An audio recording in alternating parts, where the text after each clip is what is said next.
grab your scanner, grab your coffee, and let's go diagnosing. So I'm working on an 01 Silverado today, and this is my truck. Symptoms of this thing: I was on my way to go pick up a workbench, and it started stuttering, bucking a little bit, and then come up to a stop sign, stall. I could start it, give it a little bit of throttle, it started a bit better. Off of idle, so if I'm in like 1500 RPM, it runs okay.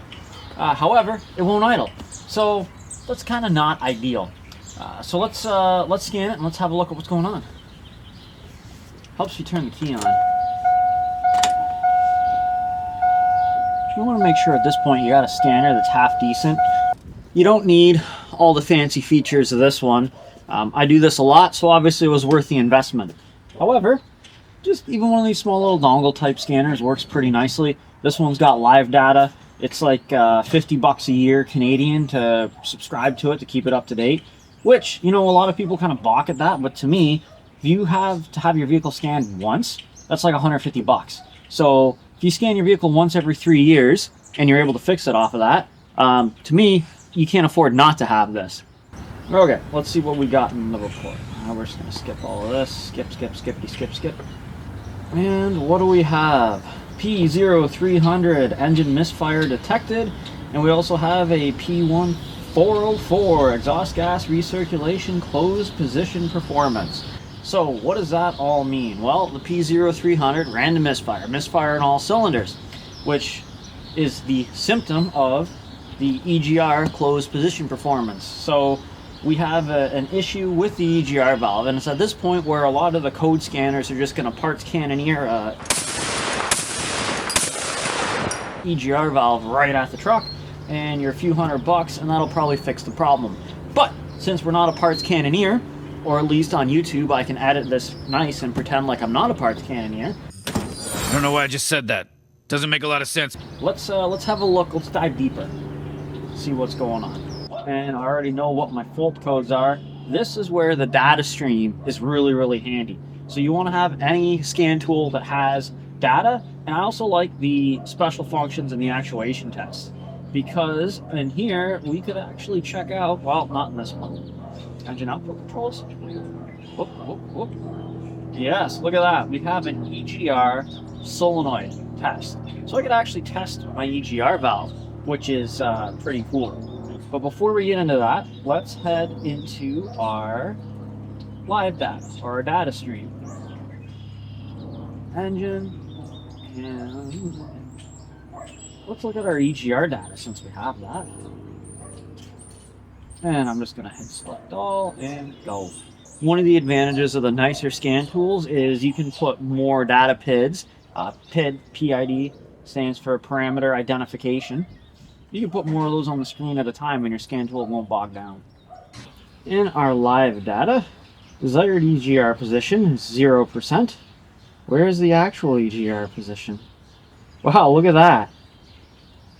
EGR position is at 89%, whilst our desired position is at 0%. So that indicates to me EGR valve is stuck open. And I've seen that a few times. This truck was nice enough to give us a code saying that there was EGR position issues. I've seen it before where we get a P0300 random misfire, and you can feel the misfire, but there's no data other than that. So you go into the live data, and you have a look through what everything is, what everything says, and there is no spec for live data for everything. So you need to go through it, familiarize yourself with it, and kind of get used to what you're expecting to see. Because I've had that before where I see that massive EGR position, or it's stuck open, and that's causing a random miss affecting all the cylinders. So let's get under the hood and let's have a look at what's going on. Thankfully, the EGR valve was pretty easy to unbolt on this one, and look at what we got right there. That is a giant chunk of crap stuck right inside the valve. Ever so carefully pull that out.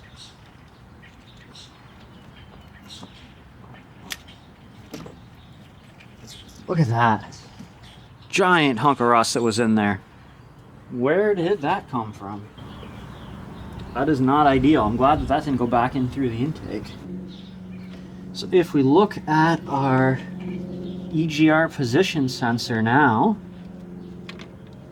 it's showing 0%. So check this out. As I am adjusting the EGR position, our live data tells us where it's at. So that's how the ECM was able to determine that there was a flow issue. That's pretty cool. So let's check out, since we're in here, let's go back under the special functions and see what we can test. So we go under our actuation test. So this is a bi-directional control, and I would like engine output controls, and let's go to our EGR solenoid. Now check this out. If you pay attention there, you can see that my EGR valve is opening as I command it open. And what this has verified is that my EGR valve is working, the wiring to the EGR valve is working, and the engine computer is working, commanding my EGR valve. So I know that that was just a chunk of rust that was stuck in here. It was causing all my problem, and everything is still operational. I'm going to clear my fault codes, put a new gasket on that, and put it all back together. One more thing I want to look at is where did that chunk of rust come from? So I've got my borescope here, and we're going to go down into the EGR valve, or into the port, and see if we can see where that rust came from. Okay, I'm in video mode, and we are recording. The articulating function on this is quite handy. Oh, look at that. That's not ideal. A lot of rust in there.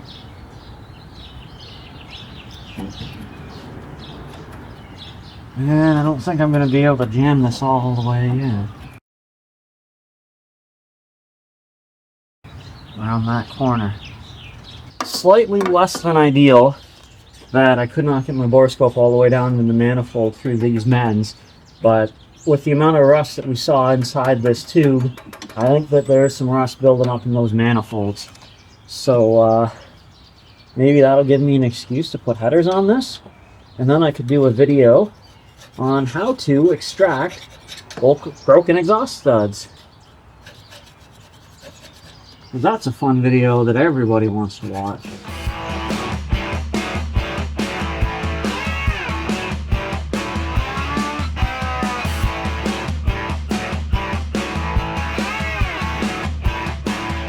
Now, I'm an anti-sneeze kind of guy, where I know that I'm going to be the next one pulling this apart, so I'm just going to take a little bit here and put it on my bolts.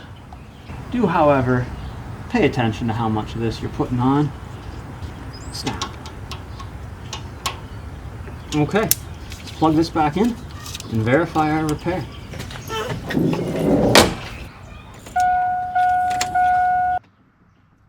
Okay, back into my powertrain control module. Fire the vehicle up, and it runs.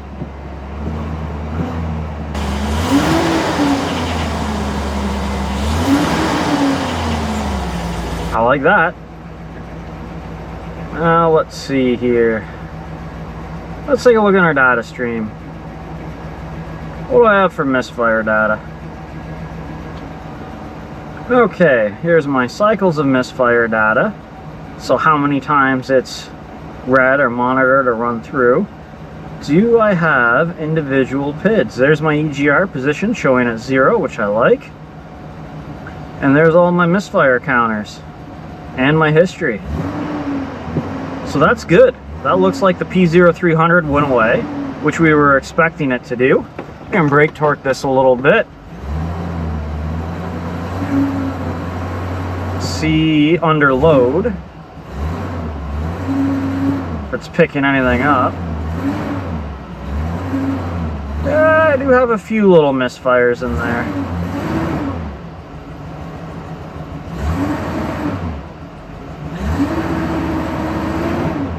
but nothing significant. And it is nice that it does keep a history on each of the cylinders. Well, it's something I'm going to have to look into. Let's head back into our actuation tests. And over here on our EGR, command state none. Vehicle's running pretty well, so that's what it's supposed to be doing. And if we increase it, the vehicle should start to misfire and run a little bit rough. And the more we increase it, the worse it's going to run.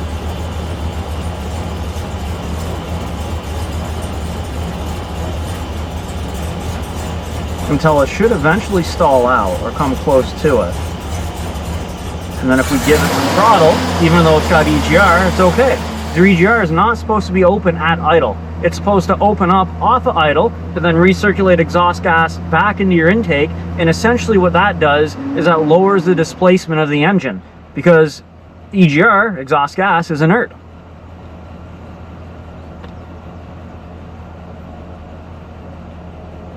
I think it's aborted the test.